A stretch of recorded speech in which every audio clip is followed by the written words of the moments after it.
Welcome to Telugu news 9. టిడిపిని ఆశీర్వదించండి. ఉపాధి హామీ కూలీలను అభ్యర్థిస్తున్న మాజీ సర్పంచ్ బీవీని గెలిపించండి. ఆర్డీఎస్ కెనాల్ నిర్మాణంతో త్రాగు సాగునీరు. గోనెగండ్ల మండలం గంజిహళ్లి, అయ్యకొండ గ్రామములో ఎమ్మిగనూరు నియోజకవర్గ ఉమ్మడి తెలుగుదేశం పార్టీ ఎమ్మెల్యే అభ్యర్థి డాక్టర్ బీవీ జయనాగేశ్వర రెడ్డికి, అలాగే కర్నూల్ పార్లమెంట్ ఎంపీ అభ్యర్థి బస్తిపాటి కురువ నాగరాజు సైకిల్ గుర్తుపై మీ అమూల్యమైన ఓటును వేయాలంటూ ఉపాధి హామీ కూలీల దగ్గరకు వెళ్లి ప్రచారం చేస్తున్న మాజీ సర్పంచ్ శ్రీనివాసులు, గ్రామ అధ్యక్షులు వెంకటేష్, ఉపాధ్యక్షులు తలారి శ్రీనివాసులు, దేవేంద్ర. ఈ సందర్భంగా వారు మాట్లాడుతూ బీవీ జయనాగేశ్వర రెడ్డిని ఆశీర్వదిస్తే ఆర్డీఎస్ రైట్ కెనాల్ ద్వారా త్రాగు సాగునీరు అందించే బాధ్యత టిడిపి పార్టీ బీవీదే అన్నారు.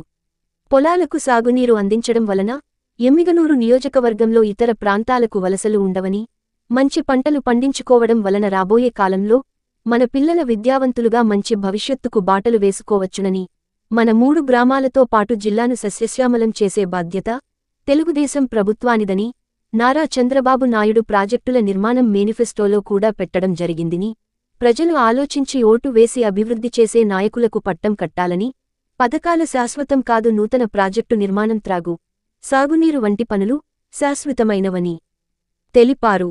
ఈ కార్యక్రమంలో గంజహళ్లి గ్రామ తెలుగుదేశం పార్టీ నాయకులు పురుషోత్తం, బడేషా, పత్తిసాబ్, మనోహర్, వెంకటేష్, మలకన్న, గుంటెప్ప, నరసింహులు, కార్యకర్తలు, బిజెపి నాయకులు, కార్యకర్తలు, బూత్ కన్వీనర్లు నిలకంట, షైక్ షావలి, ఖాజా, అయ్యకొండ రాజు తదితరులు పాల్గొన్నారు.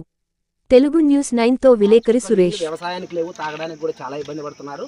అక్కడ ఉన్నటువంటి ప్రజలందరికీ కూడా నీటిని ఖచ్చితంగా సాగునీరు, తాగునీరు అందించాలనే ఉద్దేశంతో గట్టిగా అసెంబ్లీలో గట్టి పోరాటం చెప్పినాడు. దాంట్లో భాగంగా మనకి ఆర్డీఎస్ అని చెప్పి కోటెక్కల దగ్గర ఒక రిజర్వాయర్ కట్టినారు.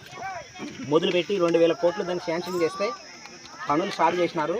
ఇక్కడ ఈ గవర్నమెంట్ వచ్చిన తర్వాత ఆ పనులు చేయకోకుండా నిలబెట్టడం వల్ల ఆ పనులు పూర్తి కాలేదు.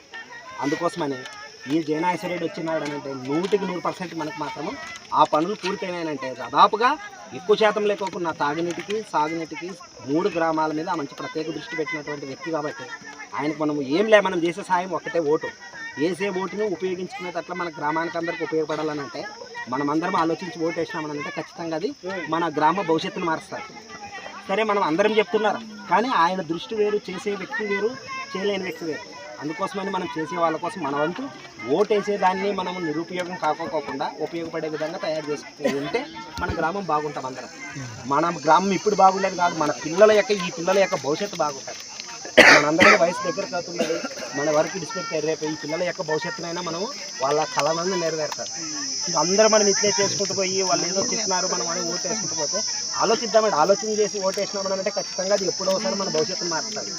ఎప్పుడు ఓటు వేసినామనంటే ఓటుకి ఖచ్చితంగా ఆలోచన చేయాలి, మంచిది చెడేది ఈ రెండు తెలుసుకొని మన గ్రామానికి ఎవరికైతే మార్పులు జరుగుతాయో, మార్పు జరిగేటటువంటి నాయకులు మనం ఎన్నుకున్నామనంటే ఖచ్చితంగా మన దగ్గరకు వస్తుంది.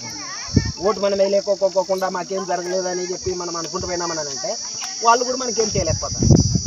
అందుకనే మన గ్రామం నుంచి భారీ మెజారిటీని అతనికి అందించినామనంటే ఖచ్చితంగా ఇవన్నీ కార్యక్రమాలు చేసుకోవడానికి అవకాశం ఉంటుంది.